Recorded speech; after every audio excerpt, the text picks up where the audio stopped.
భారతదేశంలోనే కేంద్ర ప్రభుత్వం దాని మీద చర్యల గురించి ఇంతవరకు ఏమీ లేదు. కొన్ని రాష్ట్రాల్లో ఈ విధంగా బెట్టింగ్ యాప్ల మీద నిషేధం ఉంది.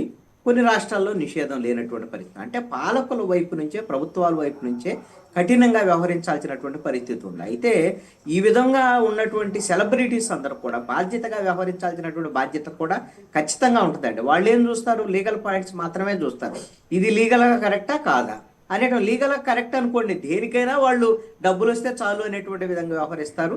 కాబట్టి ఇప్పుడు తెలంగాణ ప్రభుత్వం సీరియస్‌గా ఉంది కాబట్టి బెట్టింగ్ యాపులు ఏ దశలో చేసినప్పుడు ఆహ్, ప్రకాష్ రాజ్ చెప్తున్నాడు. 2016లో చేశాను, కొన్నాళ్ళు చేశాను, తర్వాత మానేశాను తెలిసిన తర్వాత. తెలిసి చేసినా, తెలియక చేసినా తప్పు తప్పే. ఖచ్చితంగా ఒకసారి చేసినా, 2 సార్లు చేసినా ఖచ్చితంగా చర్యలైతే మాత్రం తీసుకుంటారు. తీసుకోవాల్సిందే.